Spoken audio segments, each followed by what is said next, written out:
નમસ્કાર ખેડૂત મિત્રો, તમે જોઈ રહ્યા છો ખેડૂત વિકાસ યુટ્યુબ ચેનલ. ખેડૂત મિત્રો, આજના આ વિડીયોમાં આપણે જોવાના છીએ તારીખ 27મી માર્ચ 2024 અને વાર બુધવારની કપાસની અપડેટ્સ છે. મિત્રો, આજે બધા જ માર્કેટયાર્ડો ખુલે એવી સંભાવના છે. ઉપરાંત ખેડૂત મિત્રો, ગઈકાલે પણ અમુક માર્કેટયાર્ડો ખુલ્યા હતા, પરંતુ ખૂબ જ ઓછા ખુલ્યા હતા, જેના કારણે જે માર્કેટયાર્ડો ખુલ્યા હતા ત્યાં જનરલી કપાસના ભાવ ઓછા રહેતા હતા, જેના કારણે કપાસના ભાવ ઓછા રહ્યા છે. સૌપ્રથમ હું તમને કપાસની અપડેટ્સ આપી દઉં.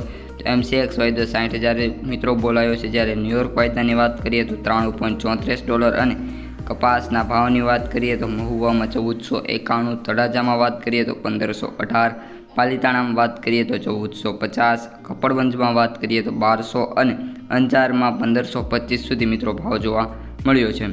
તો ખેડૂત મિત્રો, આ બધી નાની મોટી અપડેટ્સ હતી. હવે આપણે જે મેન આ વિડીયોનો ટોપિક હતો તે કોટનના ભાવ કેવી રીતે નક્કી થાય છે તેના ઉપર ચર્ચા કરવાના છે. સૌપ્રથમ મિત્રો, કોટનની ક્વોલિટી કેવી છે. જેટલી કોટનની ક્વોલિટી સારી છે એટલી જ કિંમત વધુ મળશે.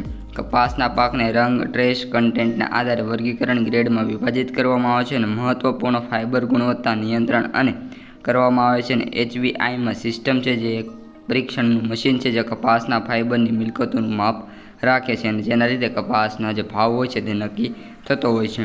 હવે મિત્રો, કોટનનો કલર આપણે કોટનની નીચેના કલરમાં આવે છે અને લાઇટ સ્પોટ, સફેદ ટિંગ્ડ અને પીળો સ્ટેઇન સફેદ કોટન અને શુદ્ધતાનું પ્રતિનિધિત્વ કરે છે. ગ્રાહકોની માંગ ખૂબ જ વધારે છે. આવા જે કોટન હોય છે તેમની માંગ વધારે હોય છે.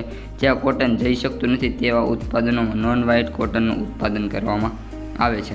હવે મિત્રો, ત્રીજી વાત કરીએ તો સ્ટેપલની લંબાઈ. અને હવે એમાં મિત્રો દરેક કોટન હોય છે તેમાં આપણે વાત કરીએ તો પ્લાન્ટની સ્ટેમ્પ અથવા તો ફાઇબરની લંબાઈમાં ખૂબ જ કોટન ફેબ્રિકનો અનુભવ આવે છે અને આ માટે સ્ટેમ્પની લંબાઈ કોટન દરો નક્કી કરવામાં મહત્વપૂર્ણ ભૂમિકા પણ ભજવે છે.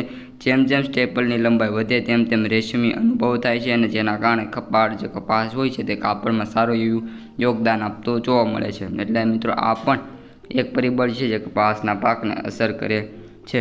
હવે મિત્રો, વાત કરીએ તો તાકાત. ફાઇબરની તાકાત કેવી છે. જેટલી વધુ તાકાત છે એટલી જ કિંમત પણ વધુ હોવાની સંભાવના છે.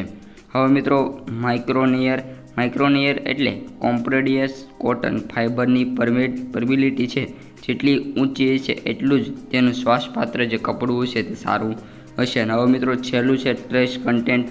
કપાસની ગુણવત્તાને ધ્યાનમાં લીધા વિના દરેક પ્રકારના કપાસ થોડો ત્રેસ હોય છે અને ત્રેસ સામાન્ય રીતે કપાસમાં મળેલા લિન્ટ કણો જેમ કે બાર્ક અને લીફને સંદર્ભિત કરે છે. અને દરેક બાલ ટ્રેસની સામગ્રી જેટલી વધુ હોય છે તેટલું ઓછું વાસ્તવિક કોટન કપડાં ધરાવે છે, જે કપડાની ઓછી કિંમત હોય છે. તો મિત્રો, આ હતી કપાસને અસર કરતા પરિબળો. અસ્તુ. જય હિન્દ.